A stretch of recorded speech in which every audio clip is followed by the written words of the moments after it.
Hi reception, I am missing you so much, but I'm back today with another story, and today's story is Hamilton's hats.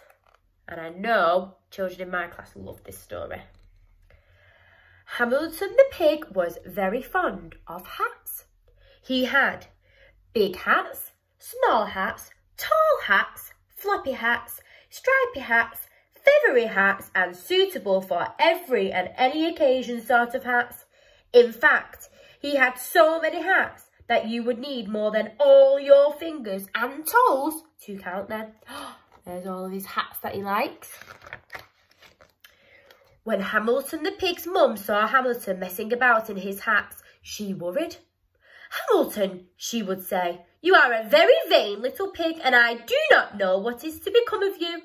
You have many lessons to learn in life, and you will learn none of them from your hats."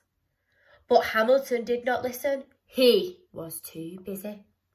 Tipping and cocking, raising and straightening, and doing all the other things you do with hats.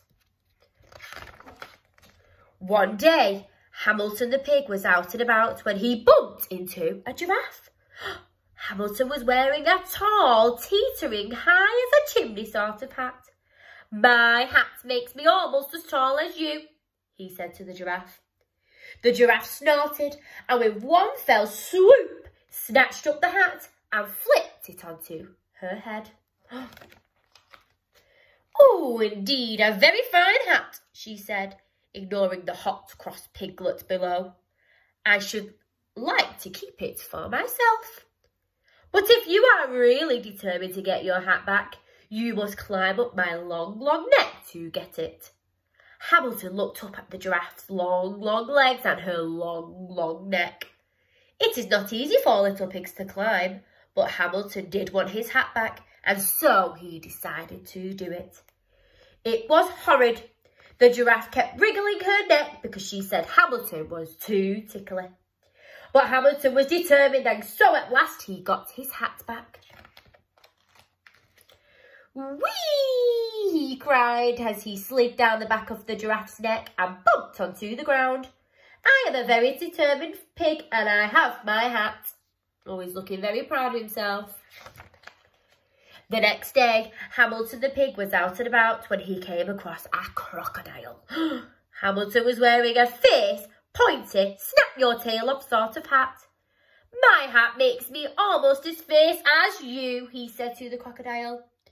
The crocodile yawned and with a quick slurpity-slurp, snaffled the hat deep inside his mouth. "Oh, indeed, a very gobblesome hat. I should like to eat it for my dinner," drooled the crocodile, ignoring the raging pink piglet. "But if you are really brave enough to get your hat back, you must come inside my hungry, hungry jaws to get it." Uh-oh. Hamilton looked at the crocodile's hungry, hungry jaws and his hungry, hungry smile. It is not easy for little pigs to jump inside a crocodile's mouth, but Hamilton did want his hat back, and so he decided to do it. It was terrifying. The crocodile kept licking his lips because he said Hamilton was so tasty. But Hamilton was brave, and so at last he got his hat. "Hurrah!" he shouted as he leaped off the crocodile's tongue and ran off as fast as he could.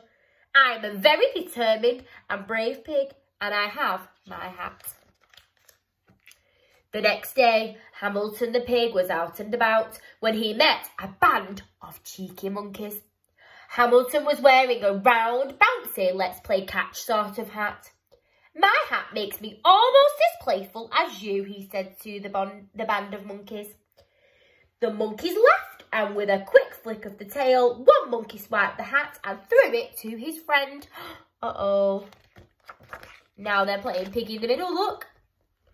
"Oh, indeed, a very fun hat. We shall play with it every day," cried the monkeys, ignoring the angry piggy in the middle. "But if you are patient, you can have it back when we are finished." Hamilton watched the monkeys throw his hat high, high into the air. It is not easy for little pigs to be patient, but Hamilton did want his hat back, and so he decided to do it. Poor Hamilton. It was boring. The monkeys played for hours because they said it was such fun teasing Hamilton. But Hamilton was patient, and so in the end he got his hat. At last, he sighed as he said goodbye to the monkeys and plodded off. I am a very determined, brave and patient pig, and I have my hat. The next day, it was cold. Hamilton the pig was out and about as usual when he spied a tiny mouse. Hamilton was wearing a soft, teeny, let's cuddle up sort of hat. My hat makes me almost as small as you, he said to the mouse. The tiny mouse sniffed and looked up at the hat. A slow, miserable tear rolled down her cheek. What's the matter? Asked Hamilton. I'm cold and I have no house to live in. Your hat looks so cuddly and warm. It would be just the thing to curl up inside on a winter's night.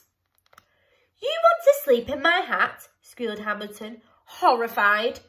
Oh no, said the tiny mouse. I could not possibly ask you to be as kind as to give me your hat. Hamilton looked at the mouse as she limped unhappily away.